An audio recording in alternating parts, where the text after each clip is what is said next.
Сәлеметсіздер ме, құрметті түлектер. Бұл видеода мен сіздерге магистратураға түсу үшін тапсыратын комплексті тесттің форматы қандай болатындығы туралы айтып беремін. Оны сіздер өздеріңізде Googleға национальный центр тестирования немесе ұлттық тестілеу орталығы деп жазсаңыздар да болады. Поступающий магистратура дегенді бассаңыз, формат тестирования деген бар. Формат комплексного тестирования дегенді бассаңыз, ішінде научно-педагогический деп, яғни ғылыми педагогикалық магистратура, көбінесе соған түседі адамдардың барлығы. 2 жылдық оқиды, содан кейін докторский оқуға болады. Егер сондай бағытты таңдаған болсаңыз, сіз комплексті тест тапсырасыз. Ол ағылшын тілінен, немесе француз, немесе неміс тілінен тапсыруға болады. 3 тілдің біреуінен тест тапсырасыз. Оны өзіңіз таңдайсыз. Және өзіңіздің сабағыңыз бойынша, специалист мамандығыңыз бойынша 2 сабақ бойынша тест тапсырасыз.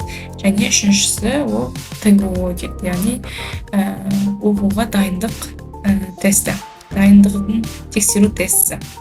Ал егер сіздер жаңағы творческий мамандықта оқитын болсаңыздар, онда сіздер шет тілін тапсырасыз, тест ТГО тапсырасыз жаңағы, және 2 творческий экзамен тапсырады. Ол 2 экзаменді ол түсіп жатқан университеттің өзінде тапсырасыздар. Ал егер сізде международный халықаралық тесттердің сертификаты болатын болса, мысалы IELTS болатын болса, онда сізде ода 6-дан 0 болу керек, жоқ дегенде. TOEFL болатын болса, IBT бойынша сізде жоқ дегенде 60 балл алуыңыз керек. Және TOEFL PBT деген бар, paper-based деген. Содан 496 баллмен өтуіңіз керек, жоқ дегенде. Бұл тесттің форматы 130 сұрақ болады. 3 сағат 55 минут беріледі. Ең бірінші тапсыратындарыңыз бұл тіл бойынша, шет тілі бойынша. Егер ағылшын таңдасаңыздар, ағылшын тапсырасыздар. Ол біріншісі, ол 3 бөліктен тұрады. Тыңдалым, сосын лексика-грамматикалық және оқылымдан. Тыңдалымда 16 сұрақ болады, лексика-грамматикалықта 18 сұрақ және оқылымда 16 сұрақ болады. Одан кейінгі бөлім тест на определение готовности к обучению. Бұны жаңағы оқуға дайындық анықтау тестісі, яғни сіздер жаңағы сыни ойлау мен аналитикалық ойлау бойынша тапсырасыздар. Бұның барлығын қазақша тапсырасыздар, егер сіз қазақ тілін таңдасаңыз. Ол әрқайсысында 15 сұрақтан болады. Және үшінші бөлімі ол сіздің өз мамандығыңыз бойынша 2 дисциплина тапсырасыздар. Ода біріншісінде 30, екіншісінде 20 сұрақ болады.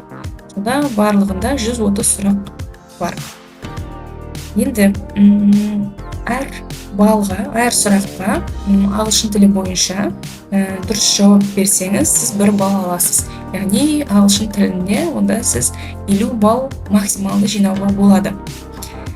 Ал ТГО бойынша 30 сұрақтан 1 балл болғанда 30 балл болады. 50 баллдың ағылшын тілінде жоқ дегенде 25 баллын жинау керек. Ол жаңағы, егер ақылы түрде оқи білсеңіз, сол жоқ дегенде 25 баллыңыз болу керек. Және де магистратура грантқа үміттенемін десеңіз де, осы 25 баллды жоқ дегенде алуыңыз керек. Ал ТГО бойынша 30 баллдан 7 ғана балл жинасаңыз жеткілікті. Сіз содан өтіп тұрасыз, то есть сізді өткізеді. Ал дисциплина өз мамандығыңыз бойынша тапсыратын тест бойынша 30 баллдан 7 балл алуыңыз керек. Бұл жерде екінші дисциплина бойынша жауаптары 2 дұрыс жауабы бар сұрақтар болады. Сондықтан 2 балл беріледі, егер сіз екеуіне де дұрыс жауап берсеңіз барлығына. Егер 1 ғана балл береді, егер сіз 1 ошибка, 1 ғана қате жіберсеңіз, мысалы 2 жауабы бар, дұрыс жауап, соның 1 ғана жауап берсеңіз, сізге 1 балл береді. Кейде 3 балл дұрыс жауабы бар сұрақтар келеді. Оның сіз екеуіне дұрыс жауап берсеңіз ғана 1 балл жинайсыз. Сондықтан максималды 40 балл жинауға болады. Одан жоқ дегенде 7 балл жинау керек. Енді 25 балл ағылшыннан және 7 балл ТГО дисциплина 1, дисциплина 2 бойынша. Үшеуін қосқанда бізде 46 балл. Негізі көп сөйлеп қалады, сол 46 балл жинасам болды, мен магистратураға грантқа түсуге үміттене аламын деп. Негізінде ол олай емес, 75 балл жинауыңыз керек сіз жоқ деген кезде. Сондықтан сіз 80 балл алып тұрған болсаңыз, бірақ ТБО бойынша 7 балл жинамасаңыз, ол жаққа өте алмайсыз. Сіздерде әлде де магистратура бойынша сұрақтар қалған болса, осы нөмірлерге хабарласып, сіз консультация ала аласыз.